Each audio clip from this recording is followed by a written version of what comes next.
ಸೀತಾ ಲಕ್ಷ್ಮಿನೇ. ಅವಳಿಗೆ ನನ್ನ ಬಗ್ಗೆ ಎಲ್ಲ ಗೊತ್ತಿದೆ. ಅದಕ್ಕೆ ನನ್ನನ್ನು ನೋಡಿದ ತಕ್ಷಣ ಗುರ್ತು ಹಿಡಿದ್ಬಿಟ್ಲು. ಅವಳೇನಾದ್ರೂ ಹೇಳ್ಬಿಟ್ರೆ ಸುಹಾಸಿನಿಗೆ ಎಲ್ಲ ಗೊತ್ತಾಗುತ್ತೆ.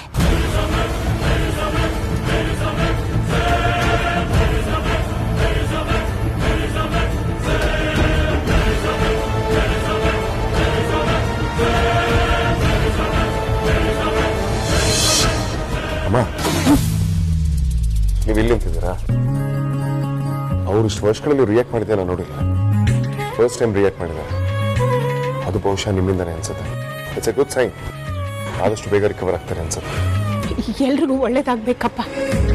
ಖಂಡಿತವಾಗಿ. ಇದು ತುಂಬಾ ಜನ ಇದ್ದಾರೆ. ಪರಿಚಯ ಮಾಡಿಸ್ತೀನಿ ಬನ್ನಿ. ಆ ಜಿಂಕೆ ಮರಿ ನೋಡ್ತಾ ಇದ್ರೆ ಪಾಪ ಅನಿಸ್ತಾ ಇದೆ ಅಜ್ಜಿ. ಅಯ್ಯೋ, ಏನಾಗ್ತಾ ಇದೆ ಆದ್ಯಾ? ಬಿಡ್ತೆ ಬಿಡ್ತಾ? ಇನ್ನೂ ಇಲ್ಲ. ಜಿಂಕೆ ಮರಿ ಎಷ್ಟೇ ಫಾಸ್ಟ್ ಆಗಿ ಓಡಕ್ ಟ್ರೈ ಮಾಡ್ತಾ ಇದ್ರು ಚಿರತೆ ಡಬಲ್ ಸ್ಪೀಡ್ ಅಲ್ಲಿ ಓಡ್ತಾ ಇದೆ. ಚಿರತೆ ಜಿಂಕೆ ಮರಿನ ಬಿಡೋ ತರ ಕಾಣಿಸ್ತಾ ಇಲ್ಲ. ಪಾಪ ಅನಿಸ್ತಾ ಇದೆ ಅಜ್ಜಿ. ನೀನ್ ಹಿಡ್ದೇ ಬಿಡತ್ತೆ. ಅಯ್ಯೋ ಪಾಪ ಕಣೆ. ಏ ಜಿಂಕೆ ಮರಿ, ಓಡು ಓಡು, ಹೇಗಾದ್ರೂ ಮಾಡಿ ತಪ್ಪಿಸ್ಕೋ. ಇಲ್ಲ ಅಜ್ಜಿ, ಅದಕ್ಕೆ ಓಡಕ್ ಆಗ್ತಾ ಇಲ್ಲ. ಅದಕ್ಕೆ ಫುಲ್ ಸುಸ್ತಾಗಿದೆ ಅಂತ ಅನಿಸ್ತಾ ಇದೆ. ಚಿರತೆ ಅದ್ರ ಹತ್ರನೇ ಬರ್ತಾ ಇದೆ. ನೀವು ಸರಿಯಾಗಿ ನೋಡು ಆದ್ಯಾ. ನೋಡ್ತಾ ಇದೀನಿ ಅಜ್ಜಿ. ಪಾಪ ಅದ್ರ ಕೈಲಿ ಏನು ಮಾಡಕ್ ಆಗ್ತಾ ಇಲ್ಲ. ಅದಿನ್ನೂ ಮರಿ ಜಿಂಕೆ. ತಾಯಿ ಜಿಂಕೆನೂ ಅದೇ ಭಯದಲ್ಲಿದೆ. ಅದ್ರ ಕೈಲೂ ಏನು ಮಾಡಕ್ ಆಗ್ತಾ ಇಲ್ಲ. ಫುಲ್ ಹೆಲ್ಪ್ಲೆಸ್ ಆಗಿ ನಿಂತಿದೆ. ಓಡು ಓಡು ಮರಿ ಜಿಂಕೆ, ಸಿಗ್ಬೇಡ. ಆಚೀಚೆ ಓಡಿ ತಪ್ಪಿಸ್ಕೋ. ಅದ್ರ ಬಾಯಿಗೆ ಸಿಗ್ಬೇಡ, ಓಡು.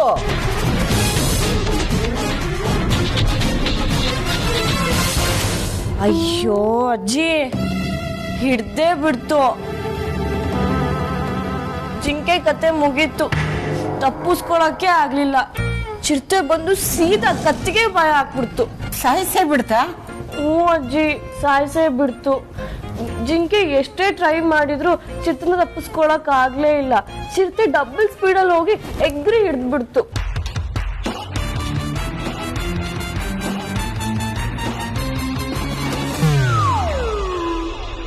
ಆದ್ಯಾ, ಏನಿದು? ನಿಂಗೇನು ತಲೆ ಕೆಟ್ಟಿದ್ಯಾ? ಏನಿದು ಹುಚ್ಚಾಟ? ಸಾರ್ಥಕ್, ಅಜ್ಜಿಗೆ ಟಿವಿ ನೋಡಕ್ಕಾಗಲ್ಲ, ಅದಕ್ಕೆ ಕಾಮೆಂಟ್ರಿ ಹೇಳ್ತಾ ಇದೀನಿ. ಏನ್ ಹೇಳ್ಬೇಕು ಏನ್ ಹೇಳ್ಬಾರ್ದು ಅಂತ ಗೊತ್ತಾಗಲ್ವ ನಿನ್ಗೆ? ಅಜ್ಜಿ ನೋಡು ಎಷ್ಟು ಗಾಬರಿ ಆಗಿದ್ದಾರೆ ಅಂತ. ವಯಸ್ಸಾದವರಿಗೆ ಈ ತರ ಎಲ್ಲ ಟೆನ್ಷನ್ ಕೊಡಬಾರ್ದು. ಯಾವತ್ತಿ ತರ ಮಾಡ್ಬೇಡ ನೀನು. ಸಾರ್ಥಕ್, ಇಷ್ಟೊಂದು ಸಿಂಪಲ್ ಆಗಿರೋ ಮಾಟನ ಸೀರಿಯಸ್ ಆಗಿ ಹೇಳ್ಬೇಡಿ. ಅಜ್ಜಿಗೆ ಏನೂ ಆಗಿಲ್ಲ, ಆರಾಮಾಗೇ ಇದ್ದಾರೆ. ಹಾರರ್ ಮೂವಿ ಸ್ಟೋರಿನೂ ಎಷ್ಟು ಭಯಾನಕವಾಗಿರಲ್ಲ. ಅಷ್ಟು ಸೀರಿಯಸ್ ಆಗಿ ಪ್ರಪಂಚ ಪಳೆಯ ಆಗೋಯ್ತು ಅನ್ನೋ ರೇಂಜಿಗೆ ಕಾಮೆಂಟ್ ಕೊಡ್ತಿದ್ದೆ ನೀನು. ವಯಸ್ಸಾಗಿರೋದು ನನಗಲ್ಲ ಸಾರ್ಥಕ್, ನಿನಗೆ. ನನಗಿಂತ ನಿನಗೆ ಭಯ ಜಾಸ್ತಿ. ನಾನು ಮುಗ್ಧ ಪ್ರಾಣಿ ತಪ್ಪಿಸ್ಕೊಳ್ಳಿ ಅಂತ ಟೆನ್ಷನ್ ಆಗಿತ್ತು. ಆದ್ರೆ ಚಿರತೆಗೆ ಜಿಂಕೆನೇ ಆಹಾರ. ಅದು ಪ್ರಕೃತಿ ನಿಯಮ, ಏನೂ ಮಾಡಕ್ಕಾಗಲ್ಲ. ಆದ್ಯಾ, ನೀನ್ ಕಂಟಿನ್ಯೂ ಮಾಡು. ಕರೆಕ್ಟ್ ಆಗಿ ಹೇಳಿದ್ರಿ ಅಜ್ಜಿ. Hi fi.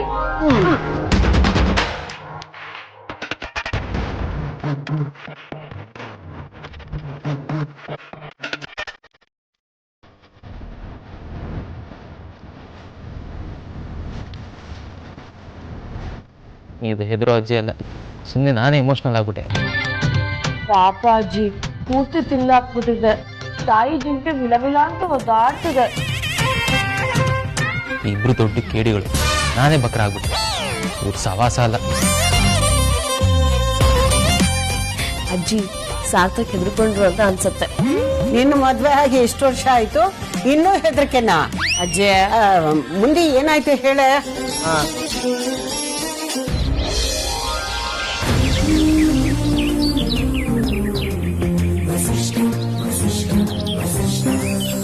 Hi darling. Hi WhatsApp. ಏನ್ ಡಾರ್ಲಿಂಗ್, ಆರಾಮ? ಕಾಲ್ ನೋವೆಲ್ಲ ಹೇಗಿದೆ? ಆರಾಮ? ಪರವಾಗಿಲ್ಲ, ತಕ್ಕ ಮಟ್ಟಿಗಿದೆ. ನಡೆಯುವಾಗ ಕಷ್ಟ ಆಗೋದಿಲ್ಲ, ಓಡುವಾಗ ಸ್ವಲ್ಪ ಕಷ್ಟ ಆಗುತ್ತೆ ಕಣೋ. ಅಂದ್ರೆ ನೀವು ನೆಕ್ಸ್ಟ್ ಒಲಿಂಪಿಕ್ಸ್ಗೆ ಪ್ರಿಪೇರ್ ಆಗ್ತಿದ್ದೀರಾ ನೀ? ಅಯ್ಯೋ ಅದಕ್ಕಲ್ಲಪ್ಪ, ನಮ್ ಹುಡುಗಂಗೆ ಇನ್ಯಾವ್ದೋ ಜೊತೆ ಮದ್ವೆ ಫಿಕ್ಸ್ ಆಗಿದ್ಯಂತೆ. ಮದ್ವೆ ದಿನ ಛತ್ರಕ್ಕೆ ಹೋಗ ನೆತ್ತಾಕೊಂಡ್ ಬರ್ಬೇಕಲ್ವಾ, ಅದಕ್ಕೆ ರೆಡಿ ಆಗ್ತಾ ಇದೀನಿ ಅಷ್ಟೇ. ಯಾರದು ಆ ನತದೃಷ್ಟ ಬಾಲಕ? ನೋಡು, ಅವನು ನನ್ನ ಆಶಿಕಿ. ಸರಿ ಹೋಯ್ತು, ಇನ್ನು ನೀವು ಓಡೋಗೋ ಕಾಲದಲ್ಲೇ ಇದಿರಲ್ಲ, ಕಾಲ ಬದಲಾಗಿದೆ. ಒಂದ್ ಎಲೆಕ್ಟ್ರಿಕ್ ಸ್ಕೂಟರ್ ಕೊಡಿಸ್ತೀನಿ, ಚೌಲ್ಟ್ರಿಯಿಂದ ಡೈರೆಕ್ಟ್ ಹಂಗೆ ಜಾಲಿ ರೈಡ್ ಹೋಗ್ಬಿಡಿ. ತೀರಾ ಓಡೋಗೋ ಸೀನೆಲ್ಲ ಚೆನ್ನಾಗಿರಲ್ಲ. ಪಾಪ ನಿಮ್ಮ ಆಶಿಕ್ಗೆ ಓಡೋಕ್ಕಾಗುತ್ತೋ ಇಲ್ವೋ. ಕನಸಿನಲ್ಲೂ ಕಾಲ್ ನೋವು ಬರುತ್ತೆ ಕಣೋ. ಎದ್ದು ಓಡೋಗ್ಬೇಕು ಅನ್ನೋದು ಕನಸೆ. ಆದ್ರೆ ಆ ಕನಸ್ಗಿಂತ ನಾ ಚೆನ್ನಾಗಿದ್ದ ಕಾಲದ ನೆನಪೇ ಹಿತವಾಗಿದೆ. ನನ್ಗಷ್ಟು ಸಾಕು. ನಾನು ಅದರಲ್ಲೇ ಉಳಿದಿರೋ ದಿನಗಳು ನೆನೆಸ್ತಾ ಒಂದಿನ ಟಾಟಾ ಮಾಡ್ಬಿಡ್ತೀನಿ.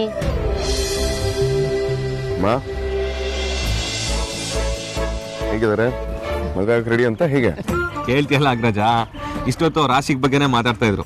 ಎಲ್ಲ ಓಕೆ, ಆದ್ರೆ ಫಿಲ್ಮಿ ಸ್ಟೈಲಲ್ಲಿ ಓಡೋಗೋದು ಯಾಕೆ ಅಂತ ಕೇಳ್ತಿದ್ದೆ. ಡಾರ್ಲಿಂಗ್, ನಮ್ಮ ಅಗ್ರಜನು ನಿಮ್ ತರನೇ ಈಗಲೂ ಮದುವೆ ಗುಂಗಲ್ಲೇ ಇದ್ದಾನೆ. ನ್ಯೂಲಿ ಮ್ಯಾರಿಡ್ ಅಲ್ವಾ, ಆ ಹ್ಯಾಂಗ್ ಓವರ್ ಇಂದ ಹೊರಗಡೆ ಬಂದಿಲ್ಲ. ತರ್ಲೆ ಏನಾರು ಮಾತಾಡ್ತಿದ್ದೀನೋ? ಹಲೋ ಸರ್, ಡಾಕ್ಯುಮೆಂಟ್ಸ್ ತಗೊಂಡು ನಿಮ್ಮ ಆಫೀಸ್ ತನಕ ಬರ್ತಾ ಇದೆ. But on the way car ಸ್ವಲ್ಪ ಕೈ ಕೊಡ್ತು. ಹಾಂ, ನಾನು ಆಫರ್ ಅಲ್ಲಿ ಇರ್ತೀನಿ, ಡೋಂಟ್ ಮೈಂಡ್. ಓಕೆ. ಈ ಕಾಂತ ಆಲ್ಟರ್ ಇನ್ನೂ ಬಂದಿಲ್ಲ ಅಂತ ಕಾಲ್ ಮಾಡ್ತಾವ್ರೆ. ಅಟ್ಲೀಸ್ಟ್ ಏನಾಗಿದೆ ಅಂತ ಗೊತ್ತಾಯ್ತಾ? ಹಲೋ ಸರ್, ನಿಮ್ಮ ಆಫೀಸಲ್ಲಿ ಫೈಲ್ ಮೂವ್ ಮಾಡಕ್ಕೂ ಈ ಕಾಂತಾನೆ ಬೇಕು. ನಿಮ್ಮ ಮನೇಲಿ ಯಾರಾದ್ರೂ ಉಳಿ ಹಿಡಿದ್ರೆ ಅದನ್ನ ಸರಿ ಮಾಡಕ್ಕೂ ನಾನೇ ಬೇಕು. ಈಗ ಈ ಕಾರ್ ರೆಡಿ ಮಾಡಕ್ಕೂ ಈ ಕಾಂತಾನೆ ಬೇಕು ಅಂದ್ರೆ ನಾನೇನ್ ಸಕಲಕಲ್ಲವಲ್ಲೊಬ್ಬ ಸೂಪರ್ ಮ್ಯಾನ್ ಅನ್ಕೊಂಡ್ರ? ಸೂಪರ್ ಮ್ಯಾನ್ಗೆ ಅಂತ ಬಿಟ್ಕೊಟ್ಟವ್ರು ಯಾರು? ಬ್ಯಾಟ್ಮ್ಯಾನಾ? ಏನೋ ಫ್ಲೋ ಅಲ್ಲಿ ಬಂತು ಅಂತ ಹೇಳಿದ್ರೆ ನೀವು ಅದನ್ನೇ ಹಿಡ್ಕೊಂಡು ಆಡಿಟ್ ಮಾಡ್ತಾ ಇದ್ದೀರಲ್ಲ ಸರ್. ಯಾವಾಗ್ಲೂ ಬರೀ ಓಡ್ ಬಿಡೋದೇ ಆಯ್ತು. ಎಲ್ರೂ ಸೇರಿ ಬುಳ್ಳ ಅಂತ ಹೆಸರಿಟ್ಟಿದ್ದು ಸರಿಯಾಗಿದೆ. ಲಕ್ಷ್ಮೀಕಾಂತ ಅನ್ನೋ ಹೆಸರಲ್ಲಿ ಲಕ್ಷ್ಮೀನ ನಿಮ್ಮ ದೊಡ್ಡಣ್ಣ ನುಂಗುಬಿಟ್ರು. ಇನ್ನು ನಿಮ್ ಬಾವ ಮತ್ತೆ ಚೋಟಾ ಬಾಸು ಕಾಂತಾನ ತಿಂದು ತೇಗ್ಬಿಟ್ರು. ಕೊನೆಗೆ ಉಳಿದಿದ್ದು ಬುಳ್ಳ ಮಾತ್ರ. ಇಂಥ ಘನಘೋರಿಯ ದೌರ್ಜನ್ಯ ನನ್ನ ಮೇಲೆ ಕಾಲಕ್ಕೆ ನಡೀತಾ ಇದ್ರು. ನಾನು ಇನ್ನ ನಿಮ್ಮ ಮನೆಯವ್ರಿಗೆ ನಿಯತ್ತಾಗಿದ್ದೀನಿ. ಅದಕ್ಕಾದ್ರೂ ಒಂದು ಮರ್ಯಾದೆ ಬೇಡವಾ? ನೋಡೋಣ, ಮೊದಲು ಕಾರ್ಗೆ ಏನಾಗಿದೆ ಹೇಳಿ. ನಾನು ಆಗ್ಲಿಂದ ಅದನ್ನೇ ಚೆಕ್ ಮಾಡ್ತಾ ಇದ್ದೀನಿ ಸರ್. ಏನಾಗಿದೆ ಅಂತ ನಂಗೆ ಗೊತ್ತಾಗ್ತಾ ಇಲ್ಲ. ಅಯ್ಯೋ, ನಿಮ್ಮ ಮಕ್ಕ ಹೇಳ್ತಿದ್ದೆ ಬೇಡ ನೋಡಿ. ರೀ, ಗೊತ್ತಾಗ್ತಿಲ್ಲ ಅಂತ ಹೇಳಕ್ ಇಷ್ಟೊತ್ತು ಬೇಕಾ? ಆಗ್ಲೇ ಹೇಳ್ಬೋದಿತ್ತಲ್ಲ. ಒಳ್ಳೆ ದೊಡ್ಡ ಮೆಕ್ಯಾನಿಕ್ ತರ ಬ್ಯಾನೆಟ್ ಎತ್ಕೊಂಡು ಪೋಸ್ ಕೊಡ್ತಿದ್ದೀರಲ್ಲ. ಅದು ಚೆಕ್ ಮಾಡ್ತಾ ಮಾಡ್ತಾ ಗೊತ್ತಾದ್ರೂ ಗೊತ್ತಾಗ್ಬೋದೇನೋ ಅಂತ ಒಂದು ಚಾನ್ಸ್ ತಗೊಂಡೆ ಸರ್. ನಾನು ನಿಮ್ ಜೊತೆ ಮಾತಾಡ್ತೀನಲ್ಲ, ನನಗ್ ಗೊತ್ತಿಲ್ಲ. ಮೊದಲು ಮೆಕ್ಯಾನಿಕ್ ಕರ್ಸಿ ರೆಡಿ ಮಾಡಿಸಿ. ನಾನು ಆಟೋ ಹಿಡ್ಕೊಂಡು ಆಲ್ಟರ್ ಆಫೀಸ್ಗೆ ಹೋಗ್ತೀನಿ.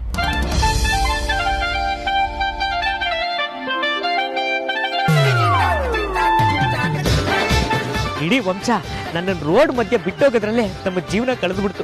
ಒಂದು ಕಡೆ ಎಲ್ಲಾರ ಕೈ ಹಿಡಿದು ಎತ್ತು ಅಣ್ಣವ್ರ ವಂಶ ಆದ್ರೆ, ಇನ್ನೊಂದು ಕಡೆ ರೋಡ್ ಮಧ್ಯೆ ಬಿಟ್ಟೋಗೋ ಈ ವಸಿಷ್ಠ ವಂಶ.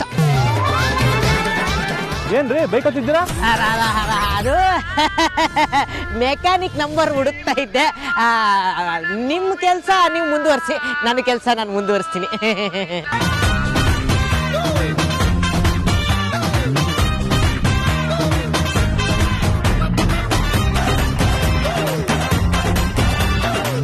ಶ್ರೀಕಾಂತ, ಕಾರ್ ಎತ್ಕೊಂಡು ಆಲ್ಟರ್ ಆಫೀಸರ್ ಬಂದ್ಬಿಡ್ರಿ. ಕಾರ್ ಎತ್ಕೊಂಡ್ ಬರಕ್ಕೆ ನಾನು ಏನು ಬಾಹುಬಲಿ ಅನ್ಕೊಂಡ್ರ?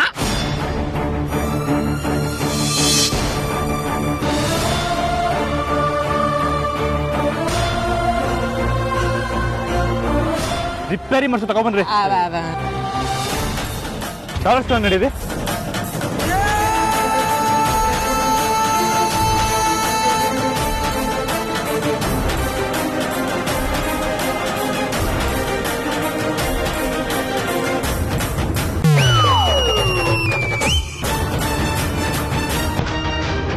ನಿಮ್ ಹೆತ್ತ ತಾಯಿ ನಿಮ್ಮಿಬ್ರಲ್ಲೂ ಎಲ್ಲ ಒಳ್ಳೆ ಗುಣಗಳನ್ನೇ ತುಂಬಿಟ್ಟಿದ್ದಾಳೆ.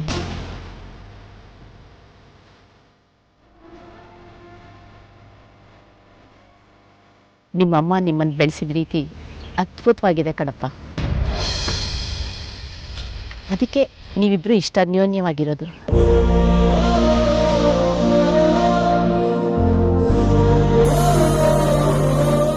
ಆದ್ರೆ ಆ ಜವಾಬ್ದಾರಿಲಿ ನಾನು ಸೋತ್ಬಿಟ್ಟೆ.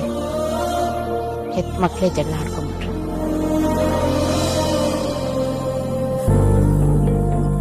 ತಾಯಿ ಅನ್ನೋಳು ತಮ್ಮ ಆಸ್ತಿ ಅನ್ನೋದು ಅವ್ರಿಗೆ ಅನ್ನಿಸ್ಲೇ ಇಲ್ಲ.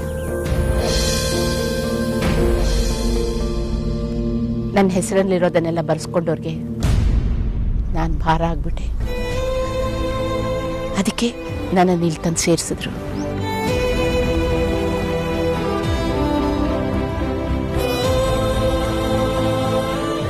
ಸಮಾಧಾನ ಮಾಡ್ಕೊಳ್ಳಿ.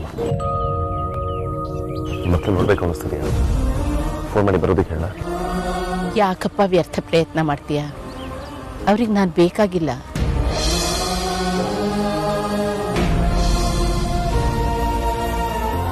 ನಾ ಸತ್ ಸುದ್ದಿ ಕೇಳಿದ ದಿನ ನೆಮ್ಮದಿಯಾಗಿ ನಿಟ್ಟೂಸಿರ್ಬಿಡ್ತಾರೆ. ಪಾರ್ಟಿ ಮಾಡಿದ್ರು ಆಶ್ಚರ್ಯ ಇಲ್ಲ.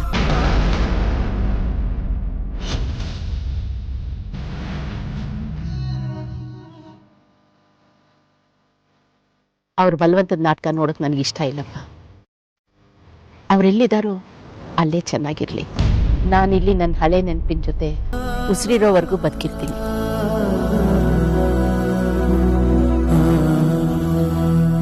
ನನಗೆ ನನ್ನ ನೆನಪೇ ಆಸ್ತಿ, ನೆನಪೇ ಸಂಗಾತಿ. ನನ್ನ ಜೀವನಕ್ಕೆ ಅಷ್ಟ್ ಸಾಕು.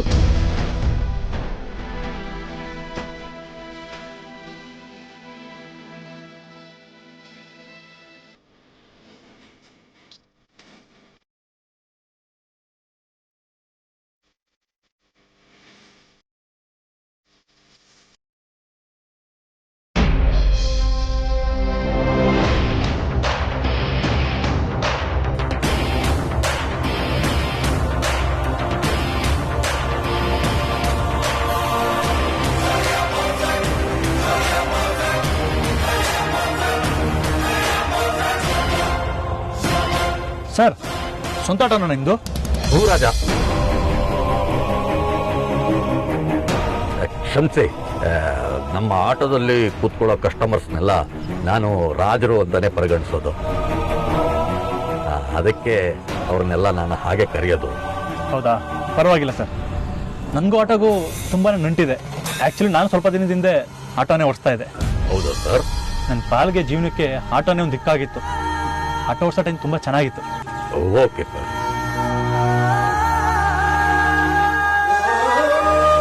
ಕೈ ಮಾಡಿದ್ದು ನಮ್ಮ ರಾಜ ಅಂತ ಗೊತ್ತೇ ಆಗಲಿಲ್ಲ. ಮೊದಲೇ ಗೊತ್ತಾಗಿದ್ರೆ ನಾನು ನಿಲ್ಲಿಸ್ತಾನೆ ಇರಲಿಲ್ಲ. ಈಗ ನಾನು ಆಟೋ ಓಡಿಸೋ ವಿಷಯ ಇವನಿಗೆ ಗೊತ್ತಾದರೆ ಅದು ಅಮೂಲ್ಯನಿಗೂ ಗೊತ್ತಾಗ್ಬಿಡುತ್ತೆ. ಆಮೇಲೆ ಮೆಸ್ ಬಂದಾಗಿರೋ ವಿಷಯನೂ ಗೊತ್ತಾಗುತ್ತೆ. ಮತ್ತೆ ಸರ್, ಹೇಗೆ ನಡೀತಾ ಇದೆ ಬಾಡಿಗೆ ಎಲ್ಲ? ಪರವಾಗಿಲ್ಲ ಸರ್. ಈ ಕೊರೋನಾ ಲಾಕ್ಡೌನಿಂದ ತುಂಬ ಪ್ರಾಬ್ಲಮ್ ಆಗಿರ್ಬೇಕಲ್ವಾ? ಹಾಂ ಸರ್. ನಾನು ಏನೇ ಮಾತಾಡಿದ್ರು ನೀವು ಹ್ಞೂ ಹಾ ಅಂತಿದ್ದೀರಾ. ಯಾಕೆ ಸರ್, ಜಾಸ್ತಿ ಮಾತಾಡಲ್ವಾ ನೀವು? ಇಲ್ಲ ಸರ್. ನಾನು ತುಂಬ ಮಾತಾಡ್ತಿದ್ದೆ. ಸುಮ್ಮನೆ ಆಟೋ ಓಡಿಸೋದಕ್ಕಿಂತ ಮಾತಾಡ್ಕೊಂಡು ಹೋಗೋದು ಚೆನ್ನಾಗಿರುತ್ತಲ್ವಾ? ನಾವ್ಯಾರೋ, ನಮ್ಮ ಆಟೋದಲ್ಲಿ ಹೊತ್ತು ಜನ ಯಾರೋ, ಆದರೆ ಒಂದಷ್ಟು ದೂರ ಇಬ್ರು ಜರ್ನಿನೂ ಒಂದೇ ಆಗ್ಬಿಡುತ್ತೆ. ಒಂಥರ ವಿಚಿತ್ರ ಅಲ್ವಾ ಜಗತ್ತು? ಹೌದು ಸರ್. ಸರಿ, ನಾನು ಮಾತಾಡಿ ನಿಮ್ಗೆ ಡಿಸ್ಟರ್ಬ್ ಮಾಡಲ್ಲ. ನೀವು ಸೈಲೆಂಟಾಗಿ ಆಟೋ ಓಡಿಸಿ.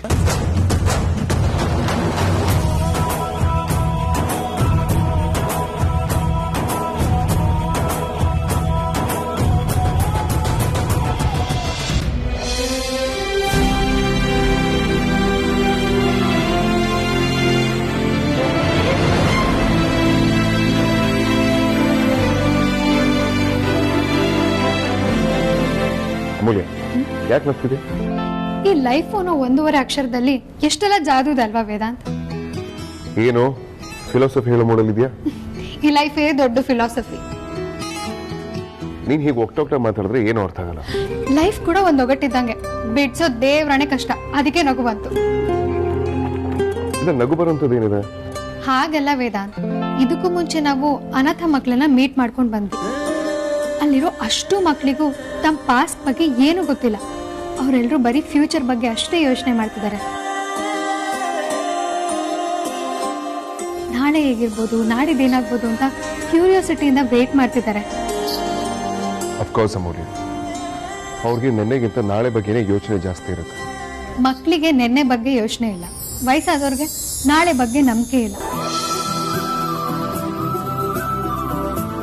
ಮಕ್ಕಳು ಹೋಪ್ಸ್ ಇಟ್ಕೊಂಡು ಬದುಕ್ತಾರೆ, ವಯಸ್ಸಾದವರು ಹೋಪ್ ಕಳ್ಕೊಂಡು ಬದುಕ್ತಾರೆ. ಅವ್ರಿಗೆ ಫ್ಯೂಚರ್ಗಿಂತ ಪಾಸ್ಟ್ ಬಗ್ಗೆನೇ ಯೋಚನೆ ಜಾಸ್ತಿ. ವಯಸ್ಸಾದವ್ರಿಗೆ ಮಕ್ಕಳಿಲ್ಲ ಅನ್ನೋ ಚಿಂತೆ, ಮಕ್ಕಳಿಗೆ ತಂದೆ ತಾಯಿ ಇಲ್ಲ ಅನ್ನೋ ಚಿಂತೆ. ಒಂದು ಲೆಕ್ಕದಲ್ಲಿ ಇಬ್ರು ಅನಾಥರೆ. ಲೈಫ್ ಅನ್ನೋದು ಎಲ್ರಿಗೂ ಒಂದೇ ಥರ ಇರಲ್ಲ. ನಾವೇನೇನೋ ಕಲ್ಪನೆ ಕಟ್ಕೊಂಡು ಆಗಿದ್ದಕ್ಕೆ ಆಗ್ಬೇಕಾಗಿರೋದಕ್ಕೆ ನಮಗನ್ಸೋ ಅರ್ಥನ ಹುಡ್ಕೊಂಡು ಹೇಗೆ ಒದ್ದಾಡ್ತಿರ್ತೀವಿ ಅಲ್ವಾ? ಇದರಲ್ಲಿ ನಾನು ನೀನು ಎಲ್ಲರೂ ಇದೀವಿ ಅಂತ ಅನ್ಸಿ ನಗು ಬಂತು ಅಷ್ಟೆ. ಚಿಕ್ಕ ವಯಸ್ಸಿನಲ್ಲಿ ದೊಡ್ಡ ಗುಣ ಬರೋದು ತುಂಬಾ ಕಡಿಮೆ ಜನರಿಗೆ ವೇದಾಂತ. ಆ ದೊಡ್ಡ ಗುಣ ದೇವರು ನಿನಗೆ ಕೊಟ್ಟಿದ್ದಾನೆ. ನೀನು ತುಂಬ ಒಳ್ಳೆ ಕೆಲಸ ಮಾಡ್ತಿದ್ಯಾ, ಅನಾಥರಿಗೆ ಆಶ್ರಯ ಆಗಿ ನಿಂತಿದ್ಯಾ. ಇದನ್ನ ಹೀಗೆ ಮುಂದುವರಿಸು, ದೇವ್ರು ನಿಂಗೆ ಒಳ್ಳೇದು ಮಾಡ್ತಾನೆ. ಅಮ್ಮ, ನೀವು ಸೇವ್ ನಮ್ಮ ಅಮ್ಮನ ಥರಾನೆ.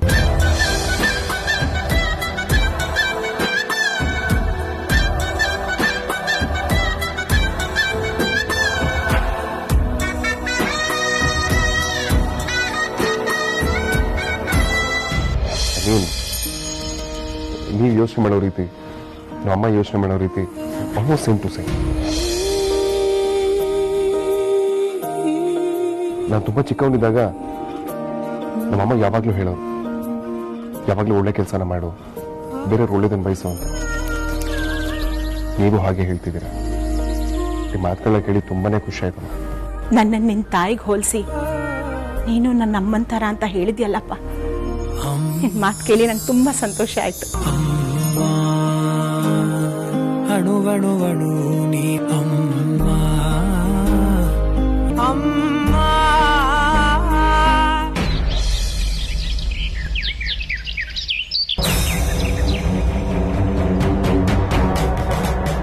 ನಿಮ್ದು ಹೇಗೋ ಏನೋ ಅನ್ಕೊಂಡೆ, ಆದರೆ ಪರವಾಗಿಲ್ಲ, ಎಲ್ಲ ಕೆಲಸನೂ ಚೆನ್ನಾಗೇ ಮಾಡ್ತೀರಾ, ನನಗಿಷ್ಟ ಆಯಿತು. ಡೈಲಿ ಪಾತ್ರೆ ತೊಳೆಯೋದು, ಮನೆ ಒರೆಸೋದು, ಬಟ್ಟೆ ಒಗೆಯೋದು ಇದ್ದೇ ಇರುತ್ತೆ. ಆಯ್ತು ಮೇಡಮ್, ಮಾಡ್ತೀನಿ. ಹಾಗೆ ವಾರಕ್ಕೊಂದ್ಸರ ಕಿಟಕಿ, ಬಾಕ್ಲು, ಫ್ಯಾನು ಎಲ್ಲ ಕ್ಲೀನ್ ಮಾಡಬೇಕು. ನಾನೆಲ್ಲ ಮೊದಲೇ ಹೇಳಿರ್ತೀನಿ, ಆಮೇಲೆ ಅದು ಮಾಡಲ್ಲ ಇದು ಮಾಡಲ್ಲ ಅಂತೆಲ್ಲ ಹೇಳಬಾರ್ದು. ಇಲ್ಲ ಮೇಡಮ್, ಹಾಗೆಲ್ಲ ಹೇಳಲ್ಲ, ಖಂಡಿತ ಮಾಡ್ತೀನಿ. ನೀವು ಕೇಳಿದ ಸಂಬಳ ಸ್ವಲ್ಪ ಜಾಸ್ತಿನೇ ಇದೆ, ಆದ್ರೂ ಪರವಾಗಿಲ್ಲ. ಮಾಡಿದ ಕೆಲಸ ಎಲ್ಲ ನೀಟಾಗೇ ಮಾಡಿದ್ದೀರಾ. ಡೈಲಿ ಇದೇ ಥರ ಮಾಡಿದ್ರೆ ನನಗೆ ಓಕೆ.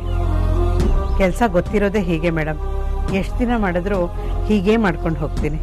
ಸರಿ ಅಮ್ಮ, ನಾಳೆಯಿಂದ ಡೈಲಿ ಬನ್ನಿ. ಬೇರೆ ನಾನು ಹೇಳೋದಿತ್ತಾ? ಮೇಡಮ್, ಅದು ಸಂಬಳ ಇದೆಯಲ್ಲ, ತಿಂಗಳ ಲೆಕ್ಕದಲ್ಲಿ ಕೊಡೋ ಬದಲು ದಿನದ ಲೆಕ್ಕ ಹಾಕೊಂಡು ಅವತ್ತಿಂದವತ್ತೇ ಕೊಡೋಕ್ಕಾಗತ್ತಾ ಮೇಡಮ್? ಯಾಕೆ, ಮನೇಲಿ ಅಷ್ಟೊಂದು ತೊಂದರೆ ಇದೆಯಾ? ಸರಿ, ನನಗೆ ನೆನಪಿರಲ್ಲ, ಡೈಲಿ ಹೋಗುವಾಗ ಕೇಳಿ ನೀವೇ ತಗೊಂಡೋಗ್ಬೇಕು. ಆಯ್ತು ಮೇಡಮ್, ನಾನೇ ಕೇಳಿ ತಗೊಂಡು ಹೋಗ್ತೀನಿ. ಇವತ್ತಿನ ತಗೊಂಡ್ಬಂದ್ಬಿಡ್ತೀನಿ.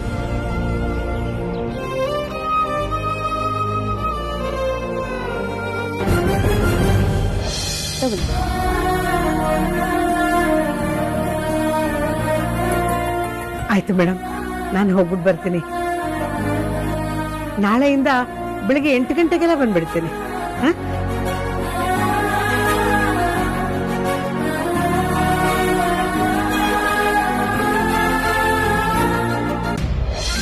ಸಾಹೇಬ್ರೆ, ಏನು ಯೋಚನೆ ಮಾಡ್ತಿದ್ದೀರಾ? ಏನೂ ಇಲ್ಲ, ನೀನ್ ಹೇಳಿದ್ದೇನೆ ಯೋಚನೆ ಮಾಡ್ತಿದ್ದೆ. ಈ ಮಕ್ಕಳು ವಯಸ್ಸಾದವ್ರ ಮಧ್ಯೆ ಈ ಮೈಂಡ್ ಸೆಟ್ ಅಲ್ಲಿ ಎಷ್ಟೊಂದು ಡಿಫ್ರೆನ್ಸ್ ಇದೆ ಅಲ್ವಾ?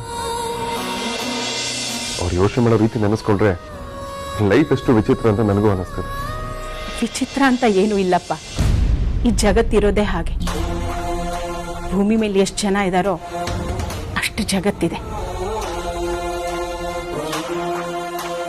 ಎಲ್ರಿಗೂ ಅವ್ರದೇ ಆದ ಜಗತ್ತು.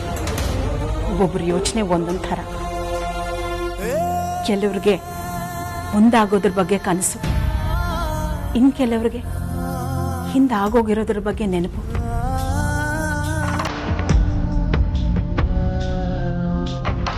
ಎಲ್ಲರೂ ಸಾಮಾನ್ಯವಾಗಿ ತೃಪ್ತರು ಅನ್ಸಲ್ಲ. ಎಲ್ರಿಗೂ ಏನೋ ಒಂದು ರೀತಿಯ ಅತೃಪ್ತಿ ಇದೆ. ಅದೇ ವಿಚಿತ್ರ ಅಲ್ವಮ್ಮ? ವಿಚಿತ್ರ ಅಲ್ಲ, ಅದು ಅದೇ ಸಹಜ, ಅದೇ ಸರಿ. ಇಲ್ಲಮ್ಮ, ಇದು ಯಾವ ದೊಡ್ಡ ವಿಚಾರ ಅನ್ನೋಲ್ಲ. ಇನ್ಫ್ಯಾಕ್ಟ್ ಇನ್ನೂ ಏನಾದರೂ ತುಂಬ ದೊಡ್ಡದಾಗಿ ಮಾಡಬೇಕು. ಅಮೂಲ್ಯ ಹೇಳ್ತಿರೋದು ಕರೆಕ್ಟ್. ಅವರೆಲ್ಲ ಒಂಥರ ಅನಾಥರೆ. ಅವರೆಲ್ಲ ಒಟ್ಟಿಗೆ ಸೇರಿಸಿ ಮಕ್ಕಳಿದ್ದವ್ರಿಗೆ ಮಕ್ಕಳ ಪ್ರೀತಿ, ತಂದೆ ತಾಯಿ ಇದ್ದವ್ರಿಗೆ ತಂದೆ ತಾಯಿ ಪ್ರೀತಿ ಸಿಗೋ ಹಾಗೆ ಮಾಡಬೇಕು. ಆಗ ಎಲ್ರಿಗೂ ಕಳ್ಕೊಂಡಿರೋ ಪ್ರೀತಿ ಮತ್ತೆ ಸಿಗ್ದಾಗ. ಹೌದು ವೇದಾಂತ್, ನಿನ್ನ ಐಡಿಯಾ ತುಂಬ ಚೆನ್ನಾಗಿದೆ. ಎಲ್ರೂ ಒಟ್ಟಿಗೆ ಒಂದೇ ಕಡೆ ಸೇರಿಸೋದ್ರಿಂದ ಯಾರು ಅನಾಥರಾಗಲ್ಲ, ಎಲ್ರಿಗೂ ಪ್ರೀತಿ ಸಿಕ್ತಾಗತ್ತೆ. ಹೌದಪ್ಪ, ಈ ಥರ ಕೆಲಸ ಮಾಡೋದಕ್ಕೆ ನಿನ್ನಿಂದ ಮಾತ್ರ ಸಾಧ್ಯ. ಆದಷ್ಟು ಬೇಗ ಈ ಕೆಲಸ ಮಾಡಿ, ಎಲ್ಲ ಒಳ್ಳೇದಾಗುತ್ತೆ. ಹೌದು ಗಜ, ನಿನ್ನ ಐಡಿಯಾ ಸೂಪರ್ ಆಗಿದೆ. ನಾನು ಇದ್ರ ಬಗ್ಗೆ ಯೋಚಿಸಿದ್ದೆ. ಬೆಳಿಗ್ಗೆ ನ್ಯೂಸ್ ಪೇಪರ್ ಓದ್ಬೇಕಾದ್ರೆ ಅಲ್ಲಿ ಒಂದು ಬಿಲ್ಡಿಂಗ್ ಆಪ್ಷನ್ ಇದೆ, ಬಿಡ್ ಮಾಡ್ಬೋದು ಅಂತ ಇತ್ತು. ಆ ಬಿಲ್ಡಿಂಗ್ ನಾವೇ ತಗೋಬೋದಲ್ಲ? ತಗೊಂಡು ನಿನ್ನ ಆಲೋಚನೆಗಳೇನಿದೆ ಆ ಬಿಲ್ಡಿಂಗ್ ತಗೊಂಡಾದ್ಮೇಲೆ ಮಾಡ್ಬೋದು. Sims like A good idea Vikrant. ಈ ಐಡಿಯಾಗೆಲ್ಲ ನೀವೇ ಕಾರಣಮ್ಮ. Thank you. ಯಾಕಪ್ಪ? ನೀವು ಬೇಜಾರಾಗದೇ ಇದ್ದಿದ್ರೆ ನಾವು ಆಚೆ ಹೋಗ್ತಿರ್ಲಿಲ್ಲ. ಆಚೆ ಹೋಗದೇ ಇದ್ದಿದ್ರೆ ಈ ಯೋಚನೆ ಬರ್ತಿರ್ಲಿಲ್ಲ. ನೀವೊಬ್ರನ್ನ ಖುಷಿ ಪಡಿಸೋದಿಕ್ ಹೋಗಿ ಈಗ ಎಲ್ಲಾರನ್ನೂ ಖುಷಿ ಪಡಿಸೋ ಯೋಚನೆ ಬಂದಿದೆ. ತುಂಬಾ ಒಳ್ಳೆ ಕೆಲಸನಪ್ಪ. ಆ ದೇವರು ಮೆಚ್ಚೋ ಅಂತ ಕಾರ್ಯ.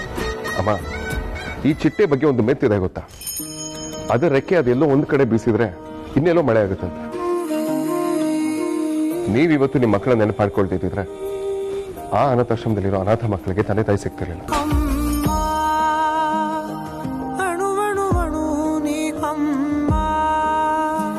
ಹಾಗೆ ಮಕ್ಕಳಿಲ್ದಿರೋ ಎಷ್ಟೋ ತಂದೆ ತಾಯಿಗೆ ಮಕ್ಕಳು ಸಿಗ್ತಿರ್ಲಿಲ್ಲ.